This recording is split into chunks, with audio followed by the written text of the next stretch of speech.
I'm going to tell you a little bit about my story and why I do what I do. And I was just talking with Wes, you know, he mentioned that I did stand-up comedy, and I'm trying to figure out how in the world am I going to make something funny about this topic. It's difficult to do. I've seen a lot of people speak. The parents of the kids that you saw in this video, I've seen their parents speak in similar situations like this, and it's not a very funny topic. And the reason why I don't do stand-up comedy anymore is because I wasn't very good at it. And so, thank you. Back into it. But I want to tell you a story that illustrates kind of what I hope to accomplish here today. And that is, there was a turkey that learned how to fly. And so he called a meeting with all the turkeys. He gathered all the turkeys around. He had a meeting. He taught all the turkeys how to fly. And in this meeting, they were flying all over the place, over the hills and through the valleys and up into the trees and everything. They were flying all over the place. And just so excited. And then they got back together, calmed down, and adjourned the meeting, and then they all walked home. That's, I guess, what that is. That guy ran off. But the point of that is that if we don't learn anything here, or if we don't apply what we learn, then it doesn't do us any good to have this 30 minutes together. So I hope you all learned something. I'm going to tell you, part of my story was the education. Just a few years ago, in 2009, while I was living in California, I heard on the news that they were going to be passing a law in California that would make it illegal to use your cell phone while driving. And I was furious about that. And then eventually, in January 1st of 2009, they passed the law. And I was mad. I was like everybody else. I was mad that I couldn't. Why can't I use my cell phone and drive anymore? And like Wes said, I work for Brinks Armored Truck Company, and I drive. I don't get out. I do have guns, so don't start anything with me. But I drive the truck, and I've been driving for 6.5 years now. And what I noticed that once the law passed, me and my partner in the back of the truck, we noticed that the law passed and nothing changed. Because I'm up a little higher, I can see inside every car. I can see what you're wearing, I can see what you're not wearing. I can see everything. If I do stand up, make sure you're in the front row. Thank you, Wes. But I can see that everybody's still driving using their cell phones while driving in whatever capacity. That was in 2009. I don't even think I even texted in 2009. Cell phones have come a long way since 2009. We can do everything on our cell phones now. And so I noticed that everybody's still using cell phones even though the law passed, because everybody was the same, and I was still using my cell phone too.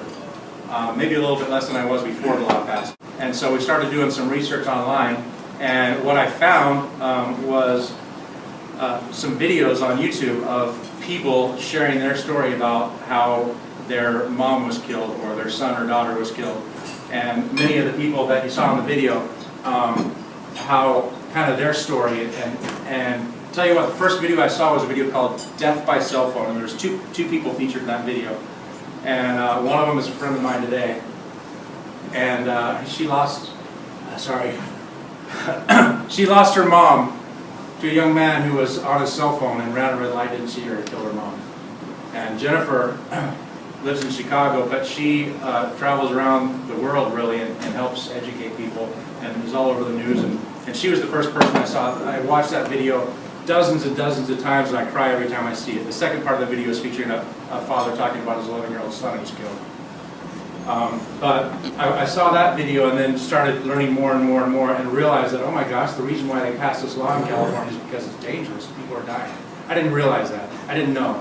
And one of the things that I kind of say and share with people is, we've all heard the saying that ignorance is bliss. I've kind of added to that and say ignorance is bliss unless it's about cell phone use while driving. Ignorance is death. And so I kind of take it on myself to educate people so that we don't have to suffer the way that some of my friends have suffered. This right here is Heather. She was in the video. I'm not sure how old she was when she passed away, but she was planning her wedding. She was actually on her way to Disney World to meet with a wedding planner to plan her wedding, and was killed by a semi-truck. In fact, you saw the picture of her car connected to the semi-truck that killed her. So she was never married. Her parents were crushed. this is Megan Small. She was also in the video, and this is her best friend. They were best friends from the time they were little girls, and they even went to college together. They're from Texas, and they went home for Thanksgiving vacation. I'm going to back up a little bit before I tell you this story. A lot of times when people go out and speak, they share a lot of statistics and numbers, and that's not me. I don't want to bore you with numbers and charts of how many people have died over however many years. I would rather tell you about the people, because the numbers represent people, but a number doesn't. We don't connect with a number.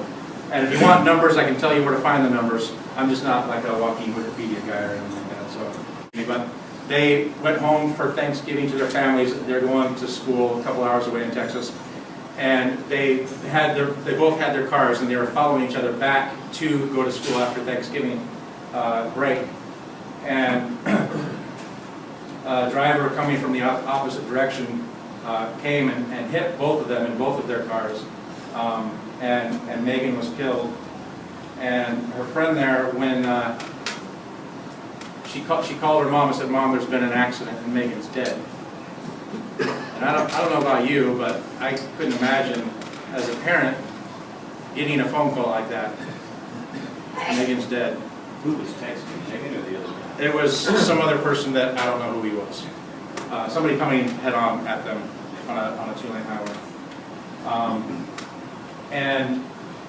I have met Megan's mom, and she's one of the kindest, sweetest ladies I've ever met. Paul is also in the video. Paul, on the 4th of July, was out with his friends, had a little bit too much to drink, so he decided to stay overnight at his friend's house. So he did. And he got up the next morning when he was sober and okay to drive, and he drove home, although he never made it, because a semi-driver on his cell phone hit him and killed him instantly. This is Alex Brown. She's from Texas also. And Alex was on her way to school one day, and she was texting and driving and ended up in a field, dead. Erica is, she was standing on the lawn in her neighborhood next to her mom when a driver who was distracted by a cell phone went up on the lawn and killed her.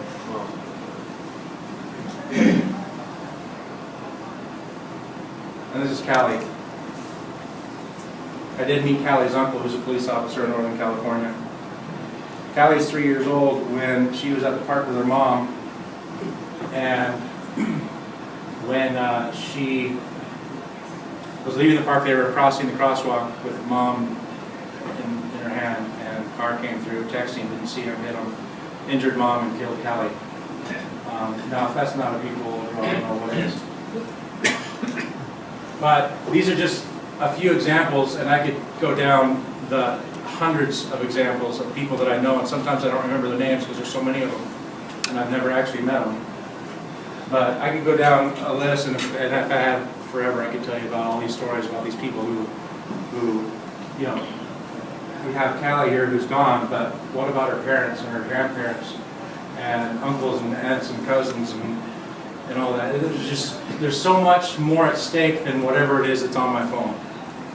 And what I failed to mention is that I know at least in one case, Hall, who was killed because he wasn't drinking and driving, the man who killed him is behind bars right now and is angry at his parents that they put him there.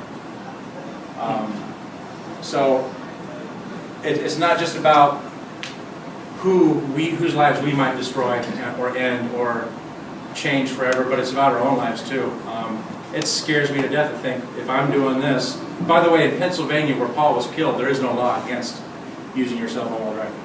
There's no law, but the driver's in jail. And so it scares me to death to think of the possibility of what if I was doing that and I killed someone. That alone would be horrific enough for me, but then to be in jail while my family is at home living without me, I couldn't even imagine. Going back to my story, I was absolutely just furious about this law being passed in California. 2 years ago I moved here to Arizona, back to Arizona, and where obviously there's no law. And people go, oh, there's a distracted driving law. Okay, whatever. If you don't enforce it, then it doesn't matter. What I will tell you is they will enforce it after it's done. They won't pull you over, but they will enforce it, meaning put you in jail for doing something when you are breaking that law. Which, what my experience is in my 5 years of research and doing this, and a lot of people, see, my stance is not very popular because of people like me, the way I was 5 years ago, when I didn't want the law, I was angry with the law and everything else, or how many years, I guess it was 4 years ago. And, but the people that are not educated about it, they're angry like, oh, we don't want that law here in Arizona. I'll tell you what, I lived in California where they don't have the law, I lived in California where they do have the law, and now I live in Arizona where they don't have the law. I'll tell you, the difference between the cell phone use in California and here is unbelievable. People use their phones in California still while driving, unfortunately, they still do, and I'll tell you why they do. But here in Arizona, everybody does it. And if you don't do it, good for you. And I'll tell you, there's so many misconceptions about this too. I have people tell me all the time, because I talk to people about this, whether it's in person or online or whatever. I talk to people about this all the time. And they're always so proud to tell me, oh, I use my Bluetooth.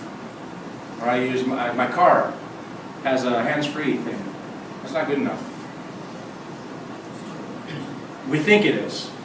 And even I thought it was, because going back to my own personal story, living in California, they passed a law, I'm like, okay, so I'll use my Bluetooth. And I used my Bluetooth, and I had my little thing in my ear, and I would talk, I'd call people on my hour ride home from work every day. And I did that, I'm like, and I heard from people like Jennifer Smith, the first lady I mentioned whose mom was killed in that video. She was always saying, even hands-free, it's no good. It's not safer. The studies have shown, there's research and everything. It's no good. We think it is, but it's not. And so, and I ignored that because I was still of the mentality of, I can use my phone if I want. I'm good. I got my Bluetooth now, I'm good. And so I continued to do it, and my justification was, well, I'll just follow the law. Well, I moved here to Arizona and there is no law, so what do I follow now? I continued to use my Bluetooth when I got here to Arizona. This is just a little over 2 years ago. I'm telling you, it's a process.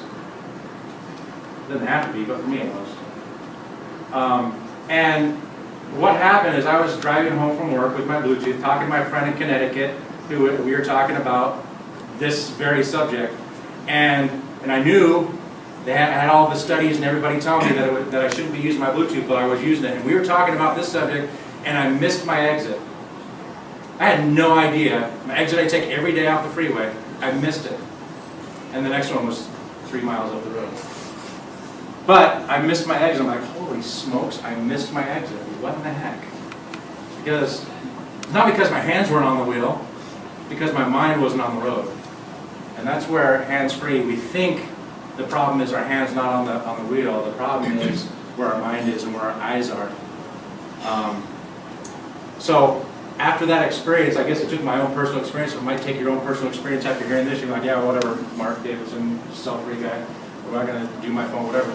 You'll have to have your own experience. I hope not. I hope you'll listen. But what I did after that is I promised myself that I would never use a cell phone at all for anything ever. Not anything while I'm driving. I've got 4 minutes before I finish, so if you got questions, I'd be happy to talk to all of you afterwards. But I've got one little quick, well, it's not quick. I'm going backwards, aren't I? Or I have 2 minutes. One quick video to show you. It's about 4 minutes long, so I gotta show you.